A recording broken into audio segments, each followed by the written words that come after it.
click them. Oh, Yep, look at click them, that. shutting them off, and just say yes or no. You have to, exactly, yeah, You yeah, do that when it's stopping, all right? yeah. That's right. Let's see. Distinguish a little bit. Oh. There we go. Almost got something.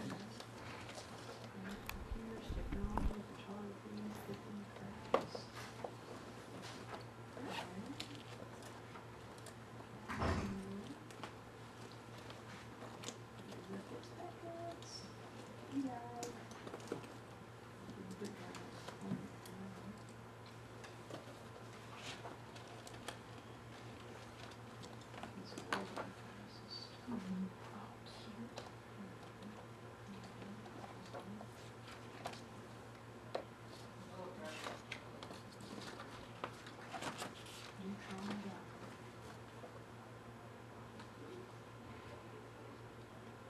Oh, your picture came out great. Oh.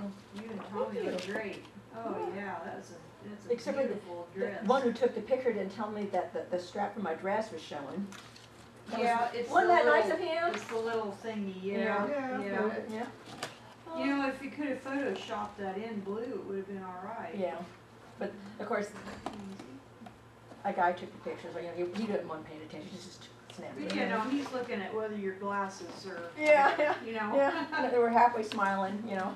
Yeah. Well, and whether or not their anniversary is my birthday. Oh, good. They got a picture of Levi. Oh, I like it. Oh, in here. Yeah. Both of them have bows in their hair. Mm-hmm. Yeah, they almost always do. Oh, let's hear one of you fellas. Yeah, I thought hers came out really good. Thank you. There's John. Yeah, John. He always looks like he's standing up against the wall, and she's always really super pretty. Well, she is. She looks very nice there. Yeah, and John, I think he looks afraid that the camera's going to get him. Yeah. Poor John. I know people like that, just don't like their picture taken. They just can't Oh, see the look, they're smile. from the Deckers. Good Good morning, Cal. Morning, Cal. How you doing today? Good? Okay, for no guy. Good. Good. Farmers insurance. Aw. Alan, Billy, yeah, that's a good one. Meemaw 6 times.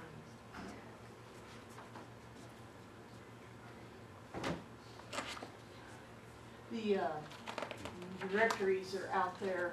And Look under your, You guys' pictures would be on it, so that way you know which one is yours. yeah. Oh, okay. Wasn't that smart, whoever thought that up, that way you know who didn't get theirs. Knows Okay. everybody So got they're all one, tethered to your drink. Yeah. Yeah. You doing all right today?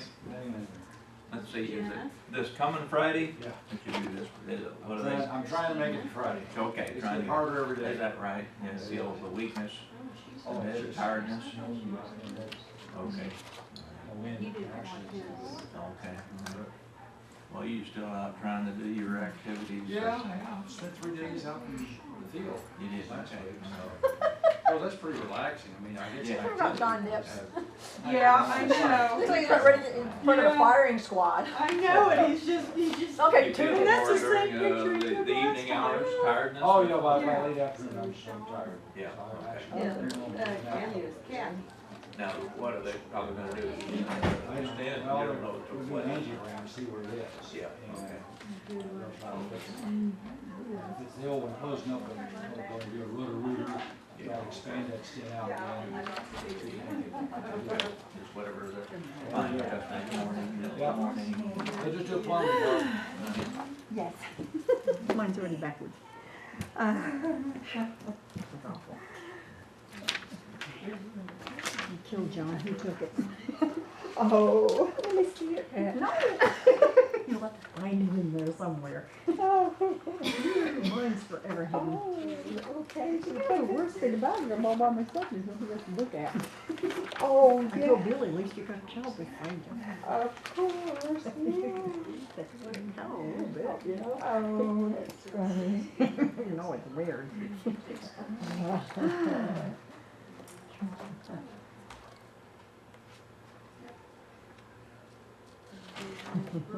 Cassie's red hair, blue and red and right, that's pretty, very. The pictures are really, really And wasn't it smarter than to put our picture on the front, that way we know which one to grab? Yes, it was, Yeah. except mine scared me to death. I Oh, thought, yeah, oh, mine's not man, that great. I really look that way. Yeah, yeah, please tell me I don't look like my picture, you know? I'm sorry, but Yeah. I'm afraid the cameras just Yeah. don't lie. They tell too much of the truth. Well, they can be a little bit nicer, some of them are nicer than others. John took my picture and I'm telling you, I should have had it done over. I should have looked at it too. oh, you did. I wish I liked mine better, I yeah. looked at mine, Just I, see you pictures. know, I just thought, I gotta see They it. were the first ones.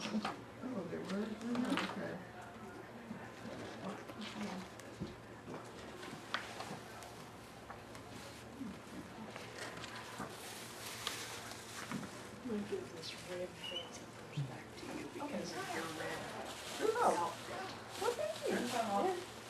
I can wear it, and then that way I can just put my license and my something in there. Yeah, and your keys, your keys, Like you get. Morning. You're well again, I see. Oh, yes, I took a couple of days and then I was back to normal. Why didn't I look at my picture before I let it be put in here? I would have, but I'm not going to be happy. You really look flowery and sunshiny this morning. Thank you. And you are? Oh my, we have to pick them up and look at ourselves. I know. Other in color, black and white hides a few more things. It doesn't either. Dale Look at said the picture on the front was red. actually worse. Oh, that's true too. Karen, what was your problem? Oh, I just had a fever and I just got no energy and, you know, it was just kind of a terrible feeling. But, I stayed home Thursday, didn't go anywhere. And I went to my Y on Friday and went to Jared's Friday night. But, let me tell you one thing. I was going to call you yesterday. Ed, have you heard anything from Marcy? We picked him up Friday night late, about 11:30 at the airport. Yeah. I had one wild weekend. She I was didn't in- even really get to talk to her because I had to stay home. There wasn't enough room for me to ride with them because we had company come in for the funeral. Jack's oldest brother died. Oh, And they had the funeral just bing. It was over. oh But it wow. took the whole weekend. Yeah. But I didn't get a chance to personally talk to her. Kath and his family were so big, in the church building. It wasn't a real big church, but it wasn't a real little one either. Yeah. His family, from the very front pew to the very last pew, were crammed like there was no space between us. Oh my goodness. Filled it. Kidding. No, Oh wow. there is a lot of kids How in many our brothers? family. There's 7 boys in our Yeah. family, that's it. But each one of them has anywhere from That's 5 to about 9 kids. And those kids have kids. Right. And it was just strictly family. There was Wow. nobody else on that side. And I thought, wow, we really exploded. Wow. I'm serious. And so we had, afterwards had a big get together. I don't think I got to talk to Marcy at all, because everybody else had her. Oh, how funny. So I don't know. Now, was she in the hospital the whole time, or did she just have to go back and forth to the Back and hospital? forth, they were in a Hotel or? close by, Yeah. just every day, just hit the appointments. Well, that's good. But they had the weekends off. Right. Oh, well, that's good. So they got to go do some stuff. They that she went to felt like it. Sonoma one weekend and Yeah. got to enjoy that. Yeah. Well, that's good. They did put a name on it, that's all I caught. The treatment, I don't know. Serge Strauss. Wow. Serge Strauss. people particularly send her choose off. What's that supposed to mean? It don't mean a thing. Nobody- It's kind of like all those autoimmune diseases. I say autoimmune means we don't have a clue, and that's really what that means. And so everybody, they can't figure out they have an autoimmune disease. It's automatically, blame it on the immune. That's right. How would you pronounce CHURG? Is it Gurge or Surge? Is it H? Is it true silent? Church. Church Strauss. Strauss. I feel sorry for whoever says it. Clock on the wall says it's definitely time for us to start. We may not have a bell ringer this morning. I don't know for sure. Well, at least it hasn't so far. But and that clock, well, it's right with my watch at least. But anybody need a copy of our outline this morning? I can't. Making of the Bible is what we're looking at. We're I can't. still looking at the writing materials that were used in the making of the Bible. I have it. And just to remind everybody what we're doing here, we're certainly looking overall at the origin of the Bible and showing that it did come from God to us, but for us, for man to have this written revelation from God, certain earthly things had to be used. Writing materials, human language, things of that nature. So that's why that we're looking at this under the heading of the making of the Bible. It's either the first or second bell, but the first one you heard it. Oh, that's right. There never is a second bell when I start. I'll get it fixed up. Yeah, it's the second one. We're done. Okay, Yeah, well. that's right. Let's go. We didn't get very far, did we? Short class. It wasn't Short my class. fault this time, Ron. I don't know about that. Well, we did begin looking at the writing materials at Bible Times last time. We looked at stone. We're familiar with 10 Commandments being written in stone, etched by the very finger of God. And then also Joshua, the memorial stone that was written on stones that had not been hewn by human hands. And then we talked about clay that was used extensively in Old Testament times, and wood also was used, and so I had some passages that make reference to these wooden tablets. And then leather, we also looked at that in our studies last time, and this is where you'll find the term scrolls used more often than not, especially in the Old Testament, referring to these rolls that were made out of leather. We didn't look at all the passages, and I don't think that we have to. You probably looked at them yourself, but this Zechariah chapter 5, 1 through 2, has a record of Zechariah seeing a vision from God, and he saw a flying scroll, and names the size of it, 30 feet by 15 feet, which would be huge, but we know it wasn't a literal scroll that he saw. It was one in a vision, but I do understand that they could have some scrolls that size, which would be huge, and you wouldn't be able to carry those around per se. They'd be on file someplace or another, but they could easily be 30 feet long and maybe 18 inches wide or something like that, and still rolled up and used in that way. And then right now we're ready to look at wax tablets. It was working. Let's see if I can get it to go again here.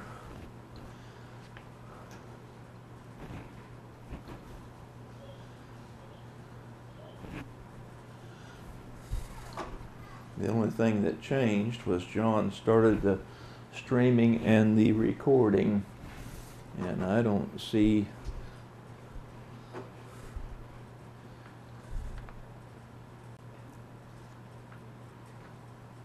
reset. You can use Billy's excuse. What? I didn't do anything. I didn't either. I didn't do anything.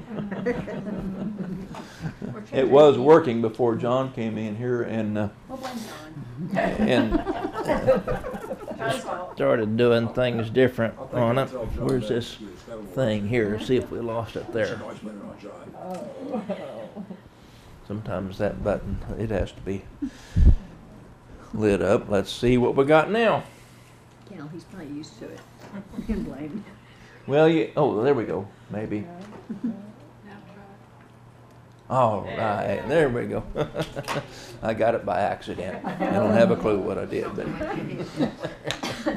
wax tab is what we're ready for in just a moment. Let's begin a word of prayer. Holy Father in heaven, we're thankful to you for this Lord's Day and thankful for the opportunity we had to be with fellow saints.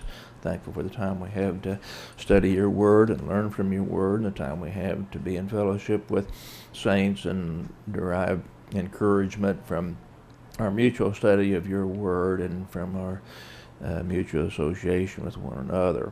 We're thankful, Father, for the many spiritual blessings we enjoy in Christ. We're thankful for redemption we have through Jesus' shed blood upon the cross. We're thankful, Father, for your written word that provides the guidance we need in our earthly sojourn and the guidance we need to give us the assurance of that heavenly home you've promised to us as we live faithful in accordance with your word. We're thankful, Father, for your preservation of your word down to our time so that we can know your will for our lives, and pray, Father, that as we study these things, we'll also use the knowledge that we have your word to help others come to a proper understanding of your will for their lives.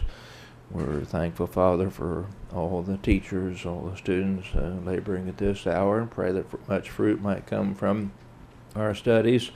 And we're mindful, Father, of those we're number gone because of sickness, health issues, and pray you'd be with them, restoring them to their health and their well-being if it be your will. We ask that you continue to be with us as we strive to live in accordance with your will day by day. In Jesus' name we pray. Amen. Wax tablets. Wax tablets were used especially for letter writing, what I'd call maybe immediate writing, and we'll see an instance of that here in just a moment. It was wax tablets were used for bill paying, for day books, everyday business, school exercises, all these things. Archaeologists, historians, finding these wax tablets have evidence that this is what they were used for. It was used for writing where permanence was not required. And these tablets consisted of wooden panels with raised edges, like you've probably seen these old-fashioned school slates. They'd usually have a blackboard in them, but you had a wooden frame around them, and then they'd be small enough that teachers and students could actually have them in their lap or on the table or something like that. In this case, though, the panels were covered with wax. The wax would be poured inside of the wooden framework, and then they would etch their words, sentences, or whatever it might be, on these wax tablets, and then they'd be able to erase them just by smoothing the wax back out. And according to what I found, no single tablets have been found. They are at least doubled together by hinges of string or metal.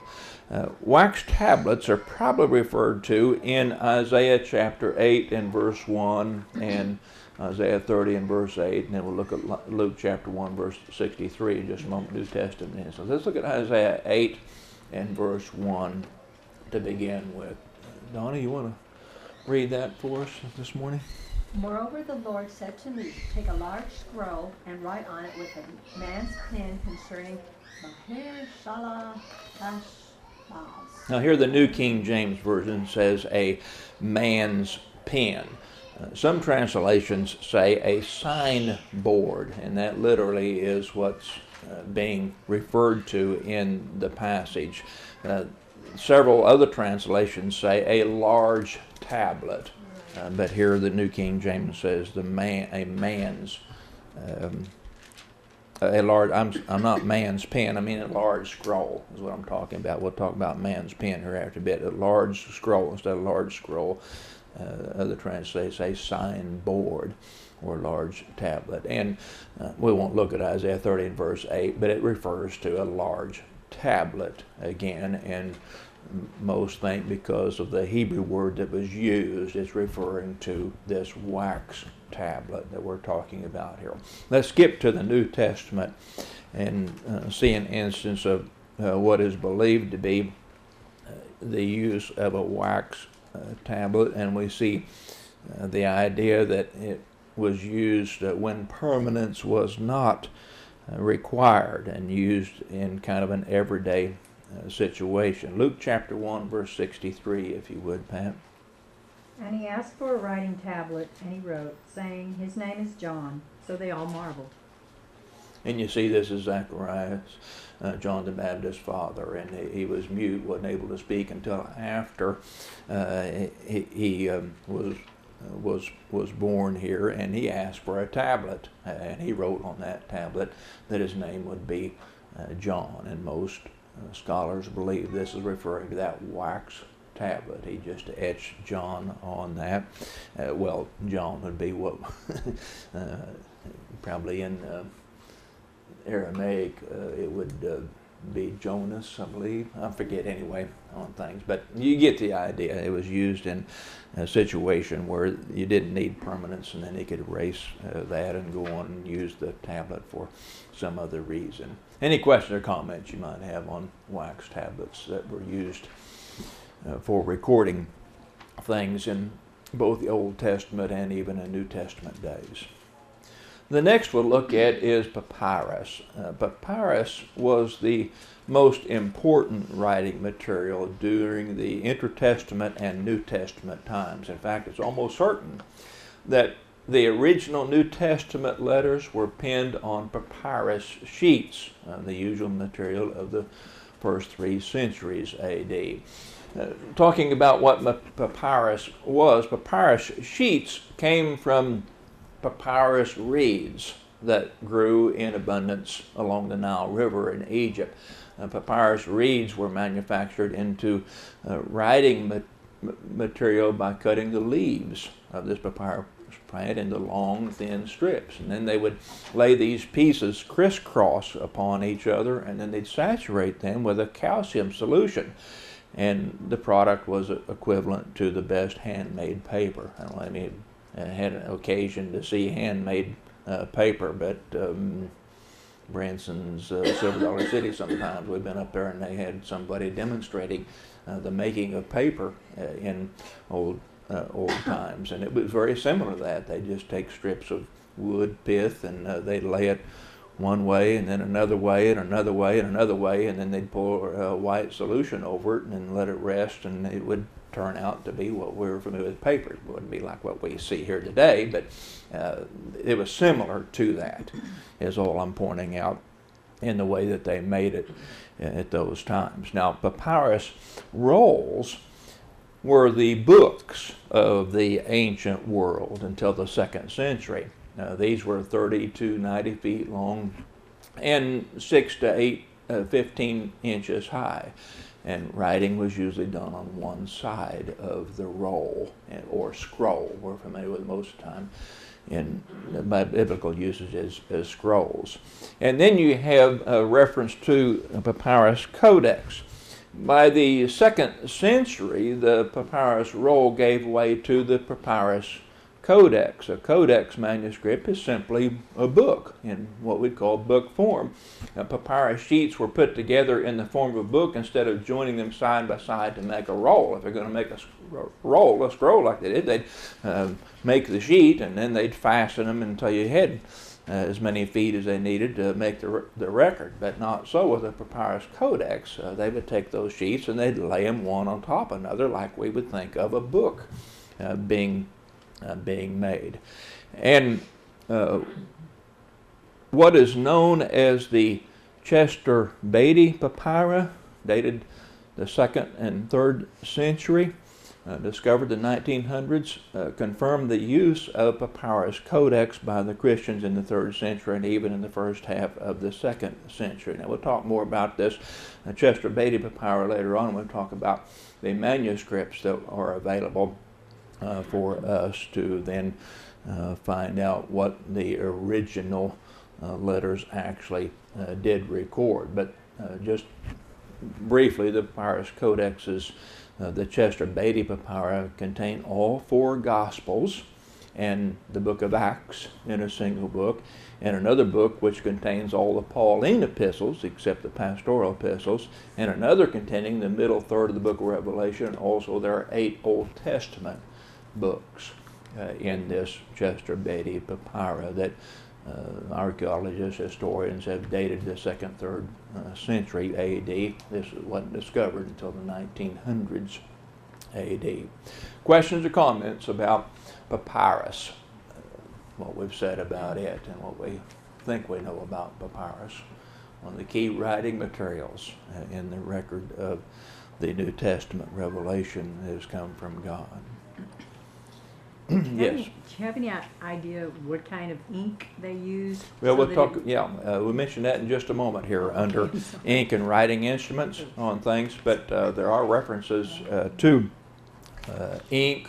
It literally means black, and it came from soot or lamp black. Gum was mixed with it, diluted with water, and that color had lasting power. But that was the key way that they would record things on leather that we'll talk about here in vellum and parchment, the key way that they would record things on papyrus rolls and also paper. And we'll see the mention of those here in just a moment. But ink. Papyrus, did they still only write on one side? Well, generally they would write on one side, but not always. I think they, best I can tell, they found ones that were written on both sides. And I think it's a matter of well, it's just like, we think of a thin paper. If you write on one side with the ink, you can't really write on the other side with ink because it bleeds through, is the idea. And that's the best I can understand, at least, why most of the time they just found it written on one side. Some of it, of course, depend upon the thickness of the paper. If we get 24 weight paper, whatever, you can write on one side and write on the other side and do okay, depending on the ink that's used in the modern ink pens that we have. But the ink was used back then would easily go through. It'd be more like a magic marker type of an ink that would bleed through these things. Further questions or comments on what we've looked at so far? The next one we'll talk about is vellum or parchment. And the term vellum, parchment are used interchangeably, making reference to vellum is from the skin of calves and antelopes, and parchment is from the skin of sheep and goats. So it refers to animal skins that were dressed in fine quality leather, especially and carefully prepared for writing on both sides. Because of the high price of papyrus back in those ages, vellum became a less expensive substitute, and by the 4th century, vellum replaced papyrus altogether. Let's look at 2 Timothy chapter 4 and verse 13, if you haven't already, which is a reference, New Testament reference, biblical reference to this form of writing material. Let's see, Karen, you want to read 2 Timothy chapter 4 and verse 13 for us? The cloak that I left at Troas with Carpus, when thou comest, bring with thee, and the books, but especially the parchment. So Paul is writing to Timothy. He's in prison at this time, and he believes that his death is near at hand, that he is going to be put to death this time, and he's just asking for these various things, for Timothy to bring these things to him, this cloak, these books that he refers to, and especially the parchments. And this is a reference to this writing material that was commonly used in New Testament times. The use of vellum and parchment were very significant because this was the material used to make copies of the New Testament for over 1,000 years, beginning in the 4th century A.D. on up to the Middle Ages. The two most valuable New Testament manuscripts that we have available, and we'll talk about these later when we talk about manuscript evidences, the Vatican and the Sinaitic manuscripts are made of high quality vellum or parchment material. So it's something that was used widespread back in those ages, and very significant when we're talking about how the New Testament was recorded, especially the copies of the New Testament original letters. Yes, Betty? What was the time period when Paul asked for these books? In the 2 Timothy, it's about 66, 68 A.D., we believe. Definitely before the destruction of Jerusalem in 70 A.D. Is the best we can tell, 2 Timothy. That'd be the They time have frame. books. I'm sorry? They have books. at Yes, that right. time. And just like we talked about papyrus, papyrus codex, it would be just almost identical to our paper books that we have, although I'm certain that the material was much thicker and bulkier and things of that nature. And they probably couldn't put 400, 500 pages together like we might be able to in a normal book because it wouldn't be that thin, but at least enough that they could write. For example, originally, the First Timothy or something like that in a book like that could have been the case with the original writings, but they wouldn't have to be that large either, as far as that goes. Yes, Donna. And the codex, did they just sew them together, the pages together? Or But does they would somebody glue fasten them together one way or another. I couldn't find out exactly how they fastened them together, whether it was. Somebody glue maybe back there that they got. Yeah. You know, you kind of visualize some holes in there and string going through or something like that. Rather than glue, we fasten them together with a high glue and sewing the back together and that type of thing. But we're dealing with a lot thinner paper than what they would have had available as far as papyrus was concerned. Further questions or comments on vellum, parchment, or what we've talked about so far? Well, your vellum and parchment were much more resistant to moisture. So Yeah. the paper and the papyrus, they survive in dry climates. Yeah. Much more easily. And, but the go to parchment, the vellum could be written on both sides. Yeah. Yeah. Because Yeah. Could have skin. been. Yeah. Right. Right. A little bit thicker material and that type of thing. That's true. That's definitely true. Paper. Many biblical manuscripts were written on paper. The production of paper actually stretches back to the 2nd century BC with the Chinese, according to what historians say and archaeologists say. By the time of the 13th century AD, paper was being used in much of Europe, and a considerable number of biblical manuscripts, especially from the East, were written on paper. Reference to paper, 2 John and verse 12. John, you want to read 2 John verse 12 for us? Having many things to write unto you, I would not write with paper and ink, but I trust to come unto you and speak face to face, that our joy may be full. Well, here's a biblical reference to this writing material that we know as paper, and they were using even at those times. It was available from the 2nd century BC, before Christ, on through this time. Questions or comments on paper? Now we'll go to ink and writing instruments that Pat had made mention of just a moment ago. The Hebrew word for ink literally means slowly flowing, and that's the best we can tell about the Hebrew word. The Greek word for ink means black, literally means black. And I mentioned before, it was usually black made of soot or lamp black and gum diluted with water, and this color had lasting power. But let's look at the Old Testament mention of ink first, and then we'll look at the New Testament mention of ink in Jeremiah chapter 36 and verse 18, if you would count. Then Baruch said to them, he dictated all 3 words to me, and I wrote them with ink on the book. Wrote them with ink on. All 3 words. Wrote them with ink. And literally it just means slowly flowing. That doesn't tell us so much about what we can tell Hebrew word usage of what it was made out of, per se, in other words. But as far as the Greek word, meaning black, again, made of soot or lamp black and gum mixed with, diluted with water. New Testament references to this kind of ink. 2 Corinthians in chapter 3 and verse 3. Kathy, you want to read that for us? You are manifestly an epistle of Christ, ministered by us, written not with ink, but by the Spirit of the living God, not on the tablets of stone, but on tablets of flesh, that is, of the heart.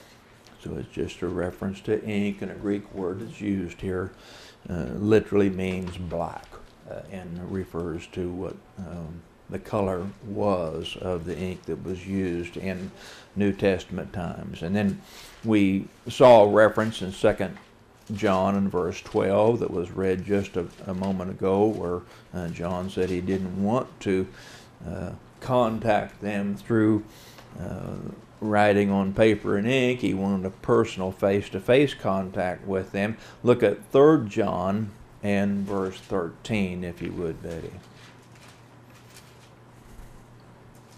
3 John, verse 13. I wasn't ready for that one. Okay, yes, I skipped over 2 John. We just read it. 3 John. 3 John, verse 13. Have I got it up there? I do have.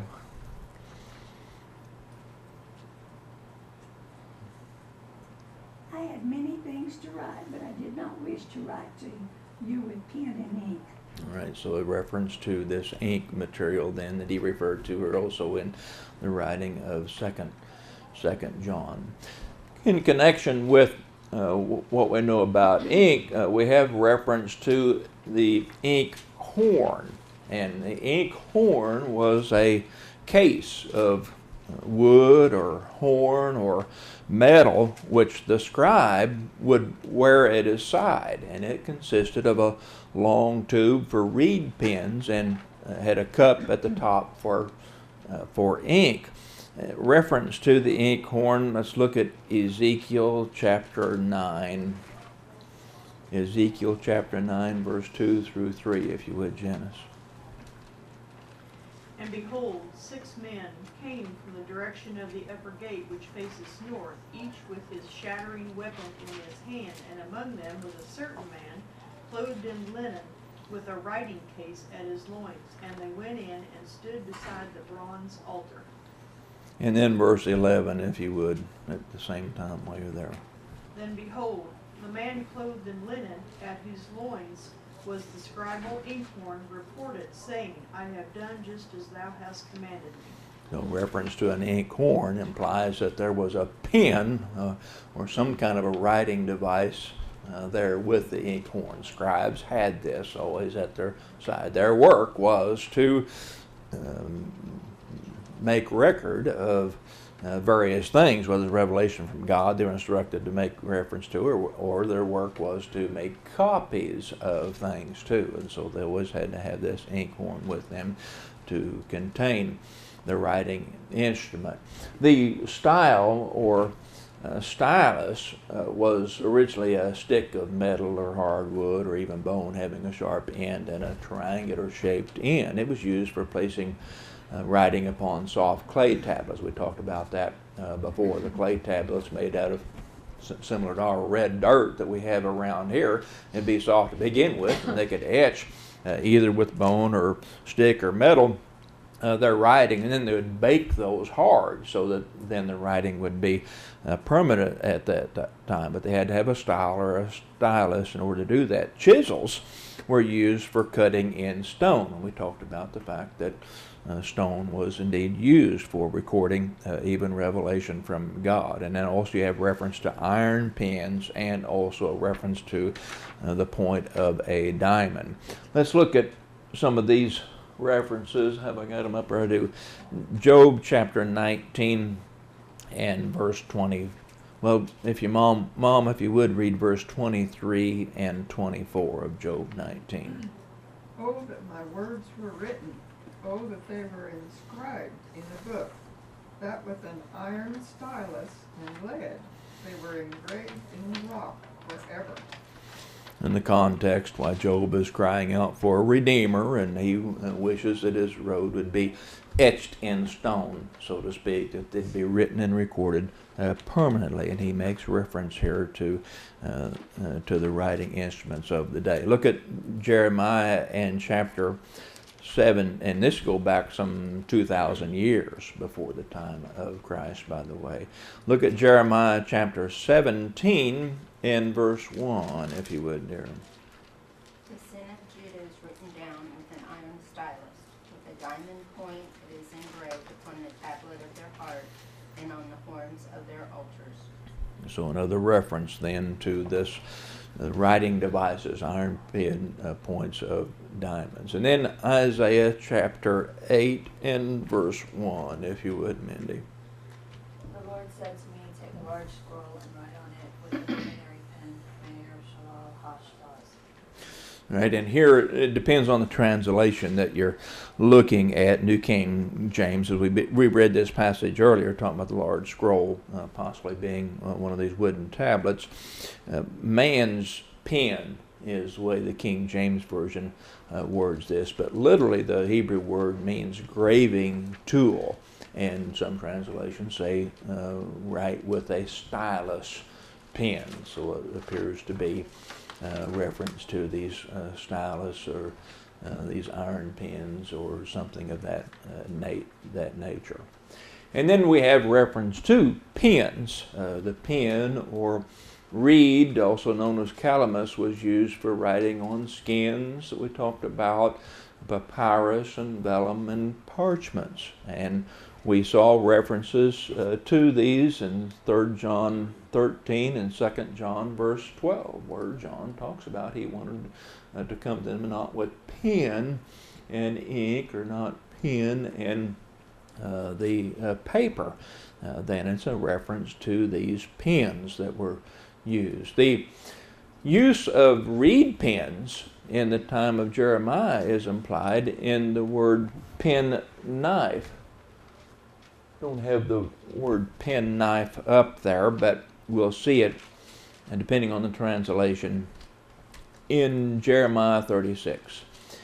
And we'll just look at verse 23, which makes reference to it. Jeremiah 36 and verse 2 has record of Jeremiah being told to have this scroll made, and he incorporates Baruch to do the actual writing of it. And then verse 28 we won't look at, just he had to write it again because it was destroyed. But look at Jeremiah chapter 36 and verse 23. Let's see, is it Mindy your turn, or did you just read? You just read. All right, Donnie, you want to read? And it happened when Jehudi, I missed that up. Close enough. Really? Okay. Had read 3 or 4 columns, that the king cut it with scribe's knife and cast into the fire that was on the hearth until all the scroll was consumed in the fire that was on the hearth. So the New King James Version refers a scribe's knife. King James Version, American Standard Version, English Standard Version, you hear John refer to from some of the time, says cut it with a pen knife. And that's what's referring to here, or a scribe's knife. The pens that were used were made of hollow stalk of the coarse grass or reed, and the dried reed was cut diagonally with this knife, this pen knife. The point was shaved so thin so as to make it flexible, and the point was split. In order to keep the pen in good condition, the scribe had to carry this knife around with him all the time, and he had to keep shaving the end of that pen down and cutting it so that it would properly hold the ink and transfer the ink to whatever he was writing on at the time. So the name pen knife for a scribe's knife. So along with the inkhorn, the scribe would have some type of writing instrument, whether it was style or literally it'd be the pen type of thing made out of reed, and the ink, and also this pen knife he'd carry around so that he'd keep whittling away at that to make it usable as he was writing. Questions or comments on ink and writing instruments, all these writing materials of the Bible that we've looked at here in our studies? When did we begin to use quills? Well, That later on? Well, quills would be more in the probably 1300, 1400, 1500 century, but quills are very similar to these pens. The principle, it's also the principle of hollow reeds. Right, right. Everybody familiar with what we call the quills, and if you've never seen one, you've maybe seen one on TV or something like that, familiar with them. They had the end of it shaved down to a point, but it was split. Had to be split in order for it to suck the ink up, so to speak, out of the inkwell. And it would common well, even our country, I guess, in the 1700s, quills Declaration were. of Independence was written with it, I think. That's right. I believe that's right. I believe that's right too on We things. had to And make our own quills when I was in school. I'm sorry. You think I'm laughing, but when I was in grade school, when we learned, we didn't have ball pens. Yeah, Ball okay. pens were out there, but we didn't have ball pens. And the rolling pens, ballpoint pens weren't out there. Okay. So when I was learning to write in cursive, we had inkwells and we had regular pens. Okay. But the teacher brought in some feathers and showed us how to make Yeah. a Okay. quill. All right. Like I said, they were used a long, long time ago.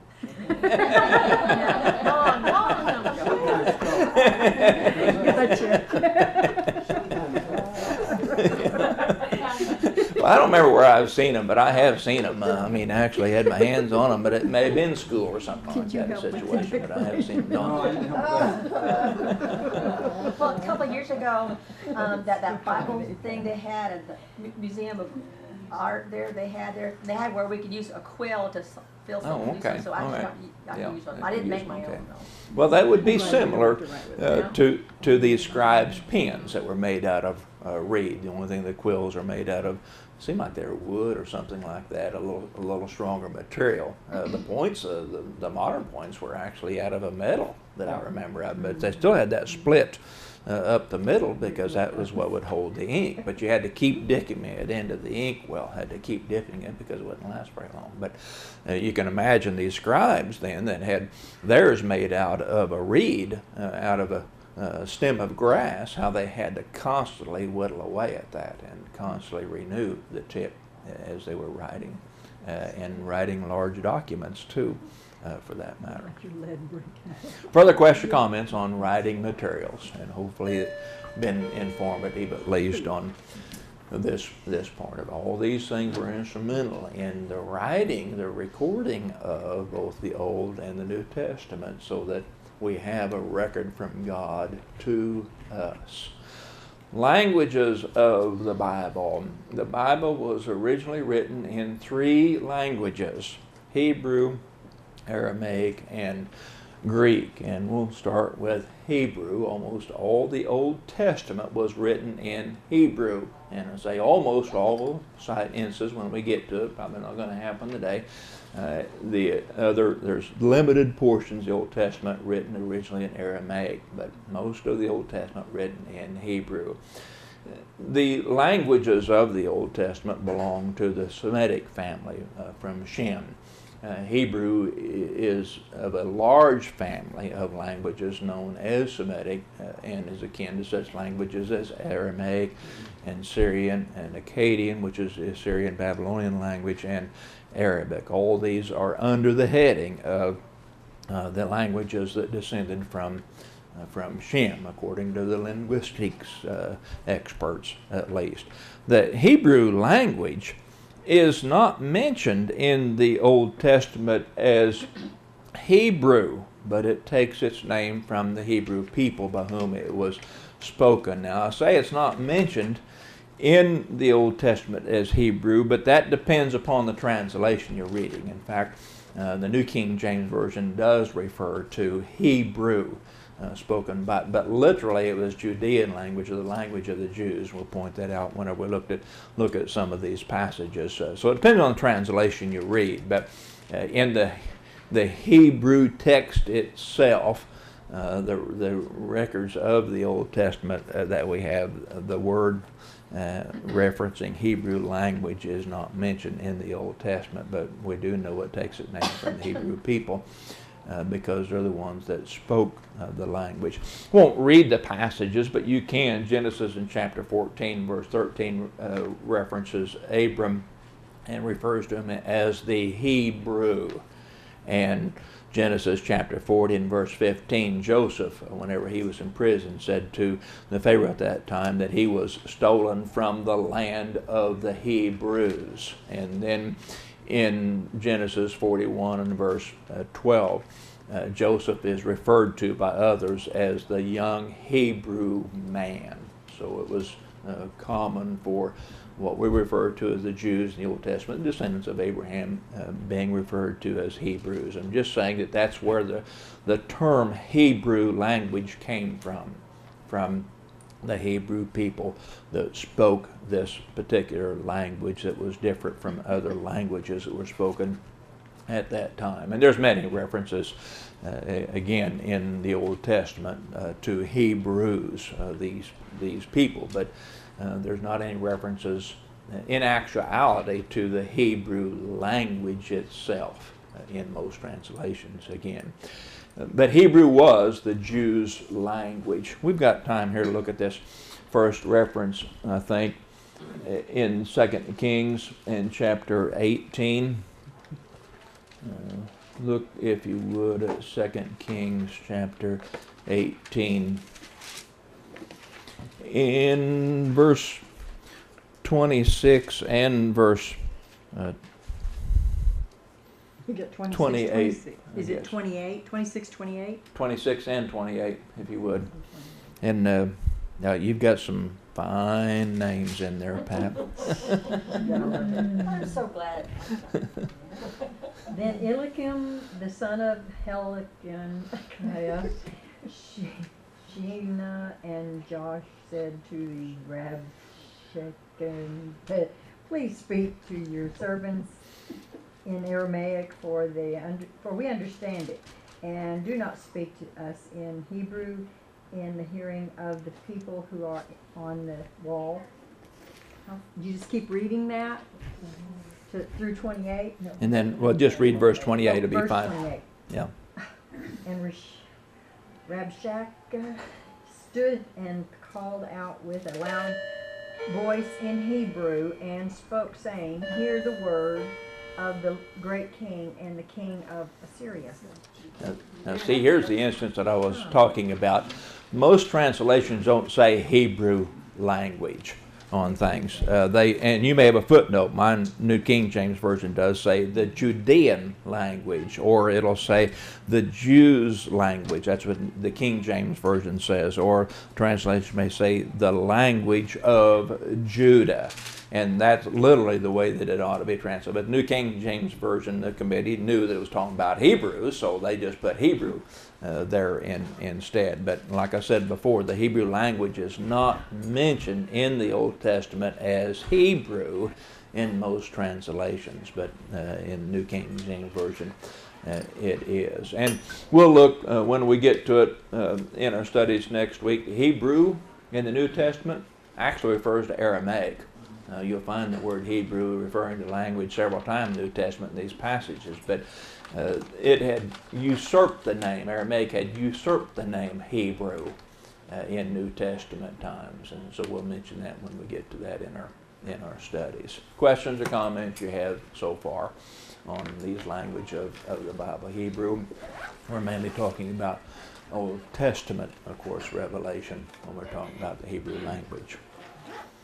Next week, then I won't have a new sheet for you yet because we'll spend all of our time next week on the rest of these languages, Aramaic and the Greek language, and talking about them. Thank you for your attention this morning.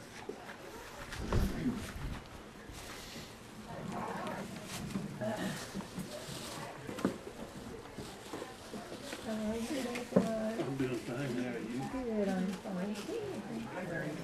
Thank you for letting me use your book. Oh, yeah. She's a very nice person. Miss Fanny's here this morning. Oh, I seen her drive by. Oh, how good, how nice. I'll ask you, and I was trying to get ready to go. How did they learn, how did they get educated in the very beginning? John, you didn't learn today. Was it just inspiration and God taught them through inspiration? I mean, you know, schools that we know of. Well, That's not the land of Hebrews, that's I land of suspect. I understand that on things. Now, we'll have a reference when we talk more about Hebrew language. It was actually Well, that we have. language of Abraham, where Abraham came from. So it was not just used or familiar with those Just, that we came talk from about that. the Jewish families, but I think everybody knew what was right and what was wrong.